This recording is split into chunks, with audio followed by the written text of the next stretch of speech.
வணக்கம். இன்றைய மாவட்ட செய்திகள்.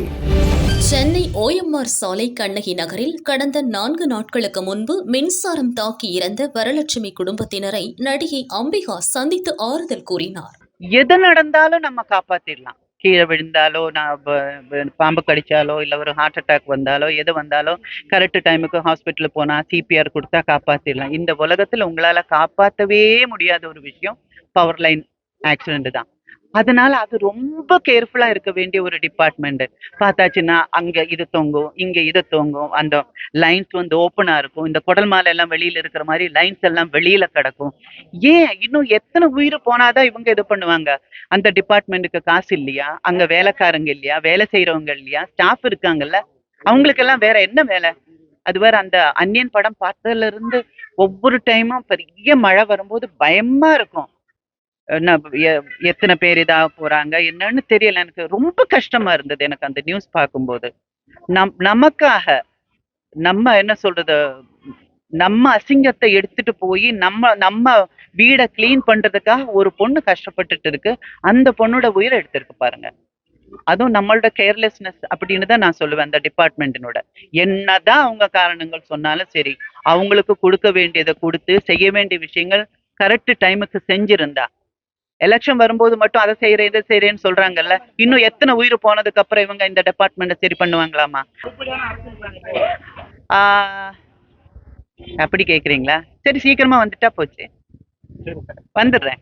ஏன்னா அரசியல் இப்போ நான் இவங்களை பார்க்க வந்தது அரசியல் ரீதியா வரல. அந்த குழந்தைங்க ரவி எல்லாம் பார்க்கும்போது பார்க்கணும்னு தோணுச்சு. அந்த ரவி என்னோட சுரேஷ் என்னோட கடைசி தம்பி அவனா இருந்தா அப்படின்னு எனக்கு ஃபீல் ஆயிடுச்சு. நான் வந்தேன். பட் நாம ஏதாவது செய்யறதுக்கு அரசியல் இது இருந்தால்தான் அது ஒர்க் அவுட் ஆகும்னா அப்படியே இருந்துட்டு போறேன், அவ்வளவுதானே. எதுவா இருந்தாங்க பண்ணிட்டா போச்சு. ஆனா யாரும் கம்ப்ளைண்ட் சொல்ற மாதிரி உள்ள ஒரு அரசியல்வாதியா நான் இருக்க மாட்டேன். அது மட்டும் உண்மை.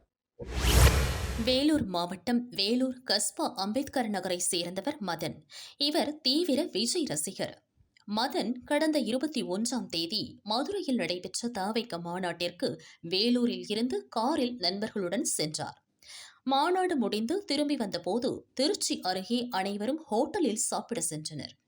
காரில் இருந்து இறங்கி சென்ற மதன் திரும்பி வரவே இல்லை. நண்பர்கள் அங்கும் இங்குமாக தேடி கண்டுபிடிக்க முடியாமல் ஊர் திரும்பினர். வேலூர் வந்தவுடன் மதனை காணவில்லை என வாட்ஸ்அப் குழுக்களில் பதிவிட்டு தேடி வந்தனர். இந்நிலையில் அரவக்குறிச்சி பகுதியில் கடந்த 22ஆம் தேதி விபத்தில் பலியான நிலையில் ஒருவருடைய சடலம் இருப்பதாக போலீசார் தெரிவித்தனர். மதனின் உறவினர்கள் இறந்தது மதன் என உறுதிப்படுத்தினர். அரவக்குறிச்சி அரசு ஹாஸ்பிட்டலில் பிரேத பரிசோதனை முடிந்து மதனின் உடலை வேலூருக்கு கொண்டு வந்தனர். தவிக மாநாட்டிற்கு சென்ற வேலூர் இளைஞர் பலியான சம்பவம் பெரும் சோகத்தை ஏற்படுத்தியுள்ளது.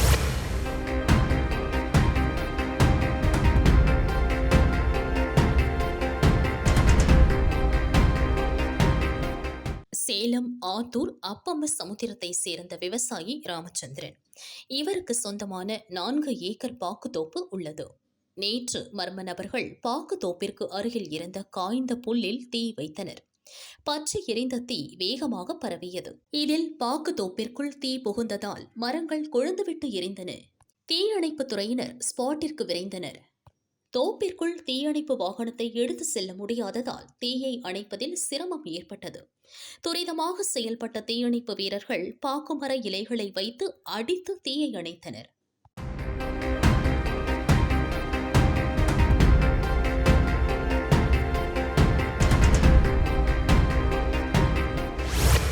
திருவாரூர் ஏடி பாண்டியன் செல்வம் நகரை சேர்ந்தவர் ஓய்வு பெற்ற போஸ்ட் மாஸ்டர் குஞ்சிரபாதம், வயது 80.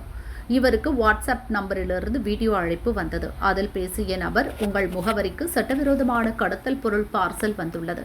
உங்களை கைது செய்யாமல் இருக்க வேண்டும் என்றால் பணம் கொடுக்க வேண்டும், இல்லை என்றால் CBI மூலம் நடவடிக்கை எடுக்கப்படும் என மிரட்டியுள்ளார்.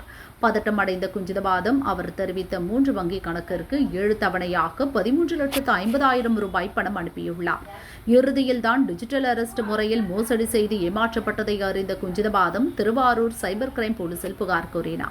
போலீசார் குஞ்சிதபாதம் பணம் அனுப்பிய 3 வங்கி கணக்கில் இருந்த 6,205 ரூபாய் பணத்தை மட்டும் முடக்கினர்.